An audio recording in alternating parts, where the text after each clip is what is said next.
Happy Dawning, Guardians. This is Turgai, and welcome to Zur for the week of December 23rd, 2016. Happy holidays out in the real world. Merry Christmas to those of you who celebrate. This week, Zur is in the tower. You can always tell he's in the tower by finding this symbol on a pillar out in front of the spawn point. Today, he happens to be out here by the speaker. Just follow this path and we will be there shortly.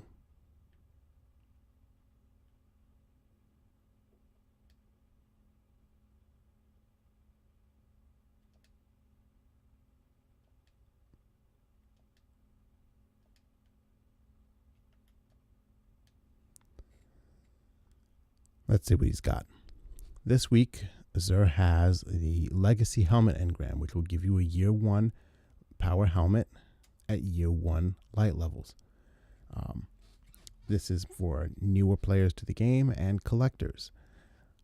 Moving on, the Titan gets the Empyrean Bellicose.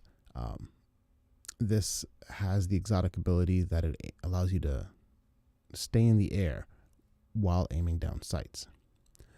This is actually really cool in PvP. It allows you to open up sight lines that are unexpected.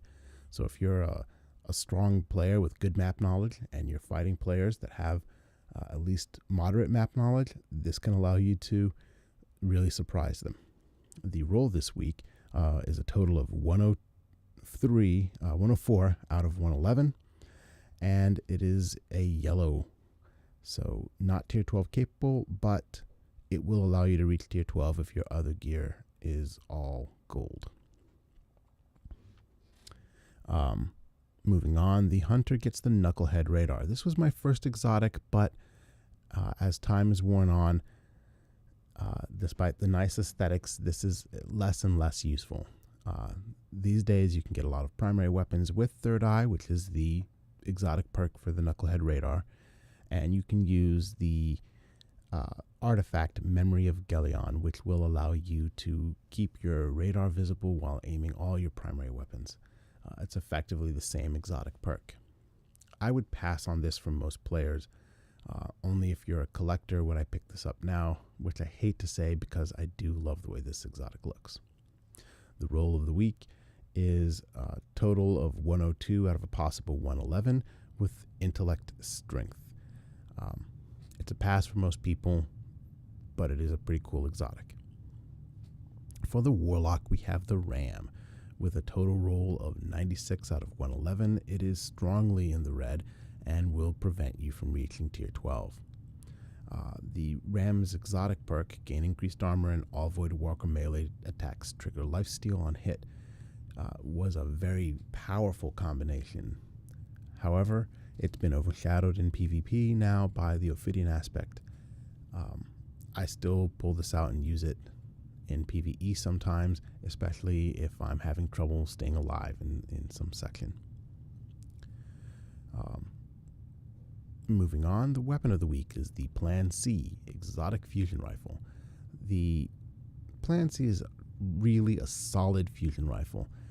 The exotic perk, charge, and equip times are very short immediately after weapon swap. May not be something you notice. But for those of us who are accustomed to normal fusion rifle charging times, this can present quite an advantage, especially in PvP. It's stronger in PvP than PvE. It's in PvE, you may as well use a legendary with the same impact and range capabilities. All right, moving on, the Curios. We still have the 2 drive upgrades, which will upgrade blue quality sparrows to be the equivalent of SRL or faction legendary sparrows. This week we do not have strange coins. Instead, we have 2 heavy ammo options. The heavy ammo option most of you are familiar with is 1 strange coin for 3 heavy ammo. And we have the new option of 3 strange coins for 10 heavy ammo, which we first got last week. It'll be interesting to see if 3 of coins make a comeback. Glass needles. You pay all that stuff, you get a chance to re-roll the abilities and perks of exotic armor items. Motes of Light. Nope. 2 strange coins for 1 Mote of Light is a bad deal. Even if you feel desperate for Motes of Light, just keep playing the game. You will get Motes of Light and keep your strange coins. Exotic Shards. 7 strange coins for 1 exotic shard. This is a very useful quality of life type addition to the game. Exotic shards are not something you should be picking up if you're low on strange coins. However, it's very useful if you have a prized exotic and need to get it upgraded. And that's it for Xur this week. Thank you for watching. I hope this video helped some of you. Please tell your fellow Guardians. Spreading the word is the best way to support the channel. Comments also help immensely, even if you just comment to say you're supporting the channel. Subscribing and liking also always helpful. You can follow me on Twitter @TierGaia for the latest Destiny news. You can also follow me on Twitch at the address on screen. I can't say it enough. Viewers make the stream. Thanks again, and I'll see you Starside Guardians.